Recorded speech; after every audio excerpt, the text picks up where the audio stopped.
if you're able to have in place tools and training and processes that allow you to develop effective and accurate plans of how you're going to deliver a project, well, then you're going to be much more effective at how you present that to a client, how you use that information in negotiating with a client.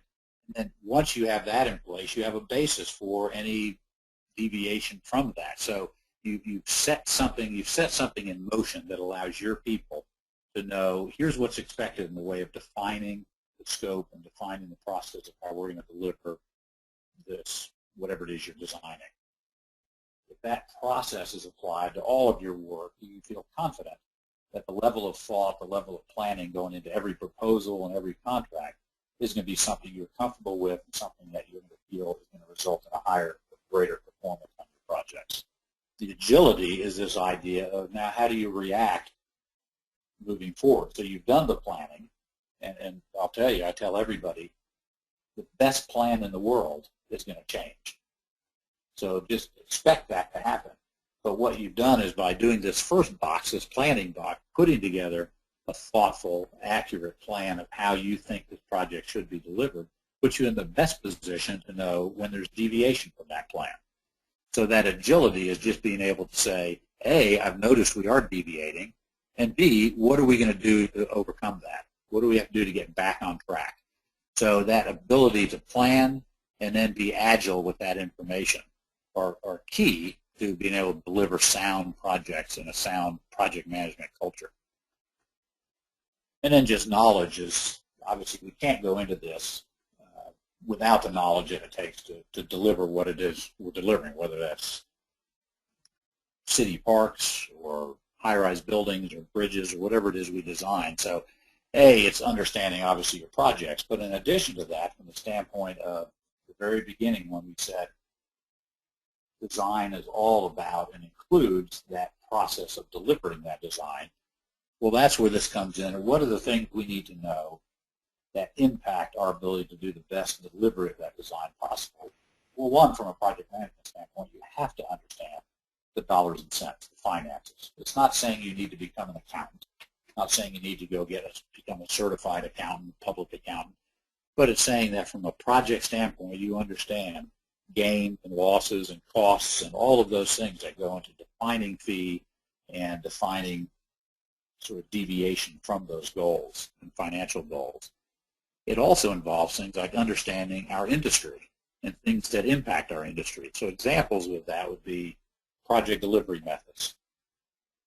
40 years ago, 50 years ago, every project was delivered virtually the same way. We would do a design, we would finish it in its entirety, we would do the whole set of drawings. The owner would then get a couple of contractors on board. They would bid those drawings. They'd give a price. There'd be a negotiation. Then they'd build it. So the old design, bid, build. Well, over these past 40 years, we've injected so many versions of project delivery, from construction management, design, build. We've got the new one that's becoming a big rage, which is this integrated project delivery. All of these things that affect how we deliver our work. It affects how our fees are built. It affects how our contracts are written. So one test that I give to people is I've had PMs come to me with contracts, because one of the things I did at HOK was I reviewed all contracts for fees over $1 million. And so when they would bring these to me, oftentimes I would review the contract and I would say, well, what is the delivery method for this project? And they'd say, well, I didn't take that into consideration. You know, I say, well, if you did a job the old-fashioned design, bid, build, the cost to do that, the schedule to do that would be entirely different than if you did a fast-track, multiple bid package type of an approach, where you were doing construction documents on certain parts of the building while you were still doing team design on other parts of the building. Your team structure would be different, the schedule would be different, the cost to do the work, the fees would be totally different. So it's this knowledge, or this idea of understand those things that impact how we plan our work, how we negotiate our work, and how we deliver our work. And then things like technology. I mean, one example would be things like Newforma, for instance, for people who use that as a collaboration tool. Well, that's a technology that allows us to share work and share information in certain ways that we couldn't before, but it affects how we plan, how we integrate with other team members. BIM, of course, I think one of the biggest learning curves in the whole BIM world was going from this notion of very flat sort of slices, vertical and horizontal slices through buildings, which is the way we thought about and presented our work. So the idea is not that a PM maybe has to be a CAD, a BIM expert, but they certainly need to understand what the impact of BIM from the standpoint of planning and delivering a project are, because otherwise they'll plan for some antiquated way of doing it, and they'll find when they go to deliver it, the outcome is totally different than they expected. So we spent a good bit of this time talking about these processes, because I look at all of this in two lights. One is knowledge and process, and the other is technology. The process piece, I keep going back 40 years ago, the way people planned work, the way they thought about design, the way they managed it and executed it, was not that different than the way we do it today. Those basic principles of project management haven't changed in 40 years, probably haven't changed in 400 years, and they probably won't change for another 100 years. But one thing that certainly changes through all of this is the technology. What are some of the tools we use to make it more efficient, to get access to information in a quicker way? Those tools are forever changing. So one of the things I caution people about is make sure that you have sound processes before you start to engage whatever the latest and greatest technology is. But the technology is critical to it. But I tell people technology won't do it alone. Technology is not that silver bullet. Because I've talked to people who said, God, you know, our firm is performing at X level, and I know we can do better than that. And I've heard there are these great tools out there, like Deltek, for instance, that are these great project management accounting tools.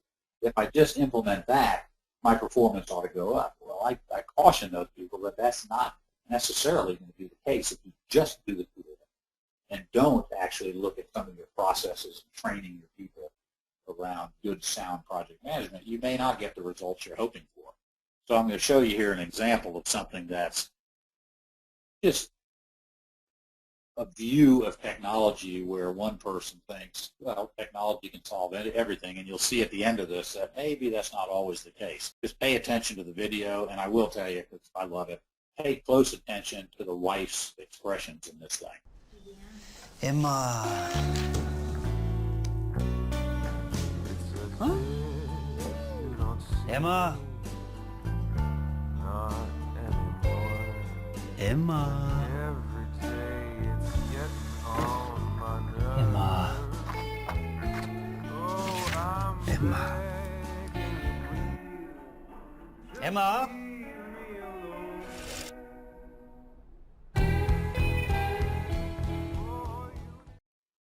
The idea being technology isn't the answer to everything. But technology is important. So in today's world, sort of a parallel example would be, I talked about BIM a minute ago.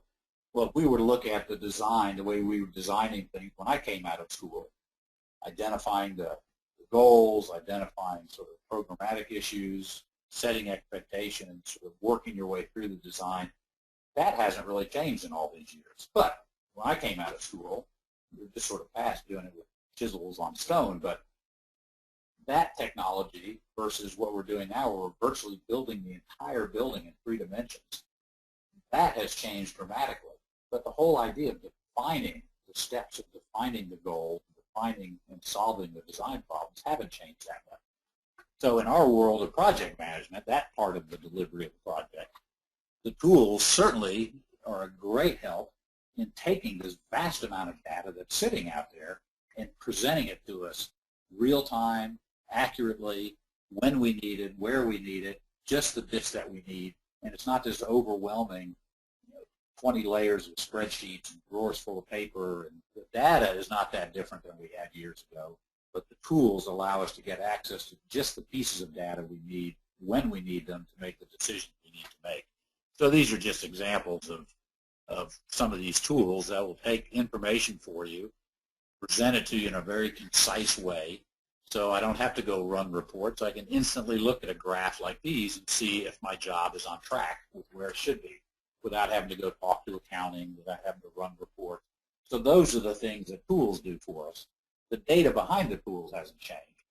whether you have the technology or not, if you're putting rubbish in, you're going to get rubbish out. So the idea of good processes, good, consistent approaches is a more reliable way to ensuring that you're not putting rubbish in, you're actually putting good data in. But now the ability to have tools that help you make the best decisions you can with that data. So how do you achieve this? The very first thing people have to do, organizations have to do, is to step back and look at how they're currently operating. You may stand back and say, you know what, we're doing everything perfectly. We don't have to change anything. But you may also stand back and say, we need to change everything. Or you may be somewhere in between. But it's this idea of saying we need to step back and assess what our current processes are and define what are some of the goals we hope to achieve by doing this, as we talked about in some of those slides. And much like you might do, it's almost like a quality management on your organization. The best way to provide quality management or proofreading or editing is have a third party that's not looking at it every day, because you might stare at it and say, I don't see anything wrong. Bring someone else in that can help you stare at it, and you might find, oh, okay, well, I guess I never noticed that. I looked at it every day and didn't see it. So do whatever it takes to help you best understand what the current state of your organization is. Make sure in this process that the senior leadership, whatever it is you've decided to do, the senior leadership supports this, because without that, almost any initiative would fail. But then establish, okay, here are the things we find we could do better. Here are things maybe we're not doing at all that we need to do.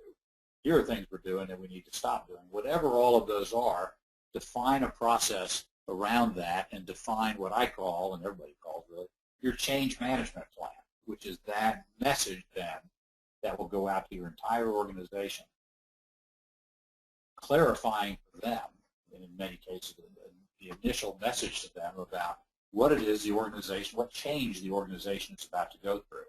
You certainly want those people who are going to be impacted by the change to get a clear understanding of that change before the change ever happens. I personally have made the mistake of implementing a huge change in an organization. I didn't go through a clear change management process, and I would say it added a good year plus of just pure frustration of trying to get people to understand why we were doing this. And if I had just spent the appropriate amount of time before we started initiating the change, just having dialogue around the change, getting messages out, making it clear to people what the benefits to them, the benefits to the organization, the benefits to the client, then when we pulled the trigger on the change, we would have had people already behind it. So that whole change management, which again, there could be a whole separate presentation just on that, that is a key element of once you've done this assessment, once you've decided as an organization you are going to do this and what it is you're going to do, clearly define that in a message back to the entire organization, and in particular, as I said, those people impacted by the change. And then you can begin to deploy that. So now people have heard what it is the organization has decided, what the impacts, the benefits of that are, but then you start putting training in place, start putting the tools in place for them, getting the right technology, whether that's tools like Dell Tech Vision, or whether it's the right servers so that things move faster through your system, or whatever those technology pieces are, you're putting in place everything that's needed to make that implementation a success. Because if you leave anything out, it can be just that one thing that causes the implementation to fail. And then, I can't emphasize this enough because I've seen this far too often. People have all the best interests at heart. They do that assessment. They're critical of themselves. They define what it is they want to do. They decide they're going to do it. They get the message out. They put in the technology. They do the training. And then they stand back and think, now this is just going to run on autopilot. And it never, ever will. I don't care how much you think it will. You're dealing with people who, in this case, we're talking about your project managers, many of whom have been doing this for maybe 5 or 10 years, 10 or 20 years, 30 years, but they've all been doing it long enough that they've developed whatever habits they've developed. And you can show them, and believe me, I've done it, you can give them training around things, and they're all nodding their heads, and they're all excited about it. But if you then just walk away, it is far too easy to fall back on what you're used to. As much as you might firmly believe that what you've just been shown is the better way to do it, it's far too easy to fall back. So you have to be prepared as an organization. Once you trigger the initiation of some change like this, you have to be prepared to nurture that for the long haul. Have people on board that own this, that this is what they eat, drink, and sleep every day. This is what they are there to provide whatever support is needed, in addition to just that ongoing sort of doing this training once or twice a year, whatever is the right regimen. But it's also reassessing on a regular basis what you're doing and deciding something's working or not working, or something needs to be changed. It's just something that should never stop, because if you ever stop, if you ever pull back that leadership and that nurturing of this particular cultural change, it's far too easy for people to start reverting back to what they've been doing for 20 years. So you've just done it for a year maybe. Don't think that year is going to be enough to embed this in people and change their ways that they've been doing for 5,